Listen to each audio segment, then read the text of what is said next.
한국경제TV 생생한 실전 투자 정보 와우퀴. 월 5,000원 커피값으로 투자 정보가 내 손 안에 배달됩니다. 와우킥 N에서 만나요. AI는 여전히 시장의 강력한 맥입니다. 반도체주가 계속 잘 오르는 게 그 증거라고 볼 수 있겠죠. 하지만 또 한켠에서는 변동성이 커진다는 점을 우려하고 있습니다. 이럴 땐 어떤 선택을 하는 게 좋을까요? 더 프리미어 강관우 대표의 말을 들어보겠습니다. 안녕하십니까? 안녕하십니까? 요즘 시장을 한번 분석을 해보죠. 트럼프 대통령이 제약사를 흔들어서 약가 인하하더니 이제는 카드 금리까지 10% 이상 올리지 말랍니다. 그러니까 금융주들이 또 된소리를 맞고 있어요. 이 트럼프 리스크, 트럼프 임팩트가 시장을 흔들고 있습니다. 네, 아니 미국 같은 나라가 시스템으로 안 움직이고 통치권자의 그 이리 가라 저리 가라는 것 때문에 움직이고 뭐 그게 산업뿐만이 아니고 뭐 지금 연준까지도 네. 우리성을 지금 흔들고 있지 않습니까? 거기에 플러스 해가지고 또 지정학적 리스크까지도 계속적으로 지금 커지게 이게 만드는 트럼프 리스크가 시장을 흔들고 있다. 나라 전체도 물론이거니와 전 세계 지금 정치 경제를 지금 흔들어 놓고 있습니다. 이렇게 변동성이 있는데 그럼 어떻게 미국 시장이 유지가 되느냐? 그 이유는 그런 것 같아요. AI 기업들이 네. 그래도 실적을 잘 내고 있다. 실적 상향들이 계속 이어져 나오고 있고요. 그리고 뭐 예를 들면 뭐 대만의 TSMC 같은 데도 계속 압력을 넣어가지고 야 관세 조금 낮춰줄게. 우리나라 와서 공장 지어. 공장 짓게 네. 만들어 버리고 이런 것들이 이제 시장에는 좋은 거죠. 그런 것들이 계속적으로 이어지면서 트럼프가 이렇게 여기저기서 문제를 만들고는 있습니다만은 뭔가 좋은 일이 있을 것도 같다. 또 오늘 밤에 일어날 수 있는 거죠. 대법원에서 혹시라도 부분 혹은 관세. 전체적으로 위헌 판결이 나온다고 해도 이게 시장에 좋을 수도 있어요. 왜냐? 그래요? 관세가 좀 아하. 없어진다 하면은 어떻게 됩니까? 물가 압력이 내려갈 수가 있죠. 내려갈 수 있다. 아. 그러면 연준에서 금리 인하를 할 수 있는 명분을 가질 수가 있는 거죠. 지금 이제 페드워치에서는 6월이나 가서 이제 금리 인하 한번 할 거다라는 얘기가 있습니다만은 네. 그런 거를 할 수도 있는 명분을 얻을 수가 있는 또 긍정적인 면이 있어요. 다만 그러면 트럼프가 이거 위헌 나왔다고 안 할 거냐? 1,500억 달러에서 2,000억 달러를 다시 관세를 물어주는 한이 있어도 다시 뭐 무역 확장법이나 무역법 이런 걸 들이대면서 다시 또 이제 들어올 건데 거기에서 이제 변동성이 커질 수가 있죠. 그래서 제가 볼 때는 미국 쪽이 좀 시스템적으로 안 움직이고 트럼프의 뭐 말 한마디에 왔다 갔다 하는 게 상당히 변동성은 있기는 합니다. 자, 시장이 좀 어수선해요.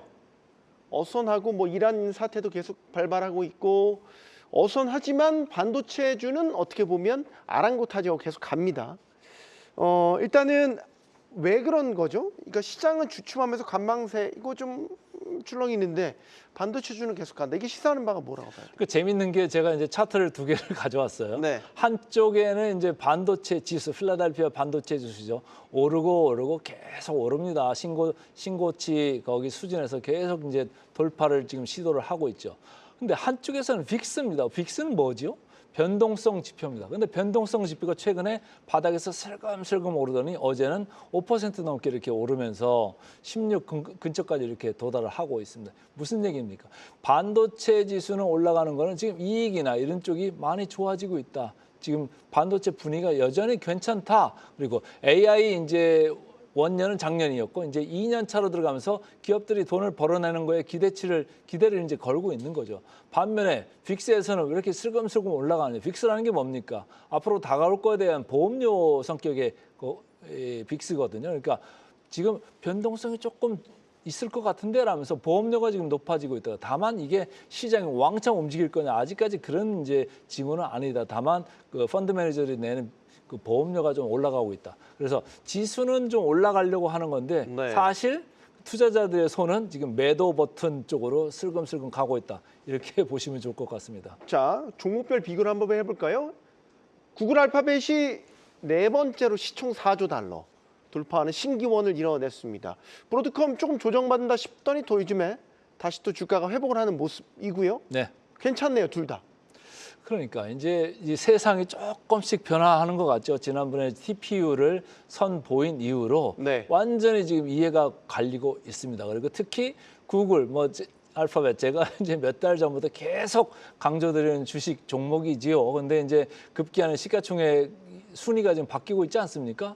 그래서 지금 시장에서 기대하는 건 와, 구글이 가지고 있는 AI 풀 스택 이런 거에 완전히 그 뭐랄까 포텐이 26년에 지수 뭐 주가로 지금 터지는 거 아니겠느냐 이런 생각들을 하는 거죠. 자, 왼쪽에 구글이 있습니다.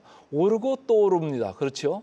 자, 오른쪽에 뭐 브로드컴인데 구글 같지는 않습니다만은 구글이 오른다고 하면은 브로드컴 역시도 구글의 단짝인 거죠. 구글에 네. 의존하는 비율이 뭐 7, 80% 되지 않습니까? 근데 최근에는 뭐 오픈 AI가 됐든 메타가 됐든 계속 이쪽으로 문의가 오고 있습니다. 차차칩으로 개발하려는 그런 회사들의 수요를 이 브로드컴이 해줄 수 있는 거죠. 다만 구글에 비해서 아직도 브로드컴이 조금 비싼 그런 영역에 있기 때문에 주가가 저렇게 이제 머물러 있는 건데 일단은 금년 한 해로만 보면은 구글의 해가 될 가능성이 상당히 크다 이렇게 보고 싶습니다. 인텔은 부활한 겁니까? 주가는 뭐 요즘 제일 뜨겁습니다, 인텔이. 주가라는 게 말이죠. 네. 기대감이 있을 때 올라가는 거예요. 실력을 보여주는 건 그다음 얘기고요. 기대감인데 언더독이잖아요. 언더독. 완전히 언더독의 반란이 주가적으로 그대로 이루어지고 있다. 이렇게 읽으시면 돼요. 주가 차트 한번 보시죠. 네. 보시면 인텔도 마찬가지입니다. 야, 구글 올라가는 거 못지않게 인텔도 최근에 계속 이렇게 강세를 보이면서 올라가고 있다. 그런데 우리가 이제 최근에 무슨 얘기를 많이 했어요? 제가 올 때마다 마이크론 테크놀로지 얘기 많이 했잖아요. 어제는 보니까 인텔은 저렇게 많이 오르는데 마이크론은 조금 이제 차익 매물이 좀 나오고 있어요. 그래서 인텔이 지금 이제 삼성을 제끼고 2위 자리로 넘보나 이런 생각이 들 정도로 이제 인텔이 올라가고 있다. 그래서 네. 상당한 기대감이 지금 들어오고 있다. 반면에 이제 마이크론 같은 경우는 주가가 최근에 많이 뽑았지요. 그렇기 때문에 차익 실현하는 그런 이제 상황인 것 같습니다. 자, 반면에 이제 빅테크 중에서 참 재미없는 주가 측면에서 참 재미없는 종목으로 전락을 해버렸나? 마이크로소프트도 그렇고 메타도 그렇고 동반하락을 보이고 있어요. 그러니까 이런 거죠. 아유, 돈만 맨날 투자한다고 그러는데 언제 돈 보여주는 거 보여줄 거야? 이런 생각들을 하는 거잖아요. 네. 그러니까 주가들이 힘이 없습니다. 그러니까 M7의 주가들이 뭐 전체적으로 힘이 특히 애들이 좀 힘이 없지요. 그렇다고 볼 때는 야, 이게 이 자체적인 기업의 이제 경쟁력 약화나 뭐 캐시플로우의 문제 이런 것도 있습니다만은 저는 그런 거를 생각을 하고 있어요.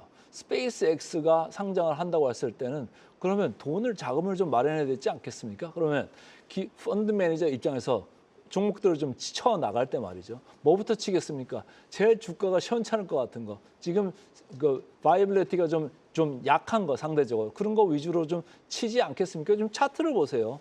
완전히 왼쪽에 마이크로소프트도 그렇고 오른쪽에 메타도 그렇고 희마리가 하나도 없습니다. 이런 것부터 먼저 치지 않을까. 그러니까 여기에 있는 포트폴리오 투자 비중을 좀 줄이고 있는 상태가 아닐까 이렇게 의심하고 싶습니다. 네.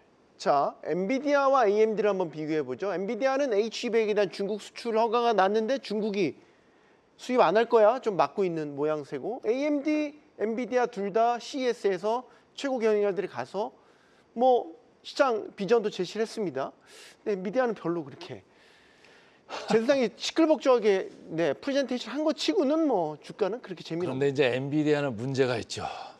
우리 투자자들의 눈높이를 그동안 너무 높게 만들어놨어요. 완전히 막 엄청 찬란하게 지금 성장하는 회사 아니었습니까? 그러니까 웬만큼 높은 수치를 제시하기 전에는 엔비디아 투자자들의 기대감을 충분히 이제 만족시키기가 어렵다. 다만 이제 2월 달인가요? 이제 엔비디아 새로 나오는 칩에 대해서 이제 가격을 어느 정도 책정할 거냐. 이게 이제 캐탈리스트가 될 수 있는 이런 모멘텀이 지금 남아 있습니다.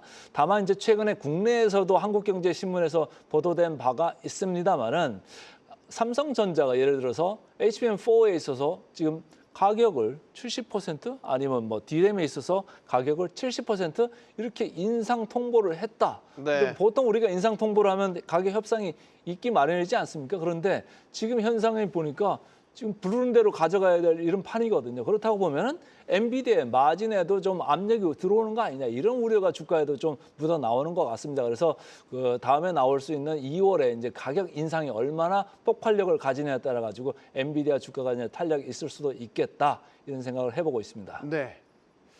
마지막은 테슬라 주가를 한번 점검해 보겠습니다. 테슬라 주가가 아주 작년 말에 잘 올랐어요. 로봇 이슈도 있었고 자율주행이 다시 화제가 되면서 근데 CES에서 이번에 자율주행이 아주 화제가 됐거든요. 네. 근데 테슬라 주가는 힘을 못 받아요. 오히려 밀렸죠. 이게 왜 그럴까? 알파마요 때문인가? 그런 생각이 들기도 하고요. 뭐 여러 가지 요인이 있는데 하나만 하면 제가 나올 때마다 얘기합니다. 비싸서 그런 거고요. 네. 여기도 마찬가지예요. 기대감이 좀 높죠. 근데 반면에 토요타 같은데 뭐 GM 같은데 특히 한국에서는 또 최근에 현대차 그러면 난리잖아요. 왜 그렇죠? 전기차보다 실질적으로 하이브리드가 이게 돈 되는 거 아니냐. 그러니까 토요타가 계속 전기차에 올인하면 안 된다 이런 얘기들을 계속 해왔잖아요. 그렇다고 보면은 그런 토요타의 전략이 먹혀 들어간 거 아니겠네. 결국은 뭐 이런 실용적인 이런 전략이 지금 더 이제 시장의 관심을 사고 있다 이렇게 보시면 좋고 두 회사를 이렇게 비교를 해봐도 밸류에이션 차이가 너무너무 심합니다. 그리고 그 테슬라한테 이제 기대를 많이 걸고 있기 때문에 여러 가지로 보여야 돼요. 지금 뭐 사이버 택시도 이제 곧 돌아다니면서 이제 상당히 열풍을 몰아올 수도 있고 네. 전 세계 지금 나가 있는 테슬라한테 뭐 예를 들어서 그 소프트웨어를 갖다 동시에 이렇게 다운로드 시키게 할 수 있으면 이게 구독 경제로 사실 넘어갈 수 있는 메가톤급 이게 뭐 캐탈리스트가 될 수도 있어요. 그러나 아직 거기까지는 규제 장벽이 좀 너무 높다 이렇게 생각하는 사람이 많은 것 같습니다. 그래서 당분간은 좀 쉬어가는 이런 테슬라 주가가 되지 않겠나 이렇게 보고 있습니다. 근데 지금 아이템, 그러니까 뜨는 키워드만 보면 테슬라에 다 해당되는 거거든요. 로봇 뜨잖아요. 네. 로봇 해당되죠. 스페이스X까지 감안한다면 이제 우주 테마도 사실 테슬라 그렇죠. 주가에 영향을 주고. 근데 스페이스 X에 있어서 저는 이런 생각을 하죠. 스페이스 X가 나오기 IPO 되기 전에는 테슬라가 대안이었지 않습니까? 네. 근데 스페이스 X가 IPO로 온다고 하면은 다- 굳이 테슬라를 가지고 있어야 될까요? 아, 그렇게도 볼 수 있군요. 네. 그냥 대기하겠군요. 스페이스X가 IPO 하기를. 아, 그럼요. 스페이스 X IPO 하기를 기대하려면 뭘 해야 됩니까? 자금을 확보를 해야 되지 않겠습니까? 네. 그러니까 아까 얘기한 마이크로소프트도 그렇고 뭐 메타도 그렇고 테슬라도 그렇고 거기에서 자금을 일부 이렇게 그 객출해 가는 그런 과정이 아닌가 이렇게 생각하고 싶습니다. 알겠습니다. 오늘 여기까지 듣겠습니다. 더 프리미어 강관우 대표와 함께했습니다. 고맙습니다.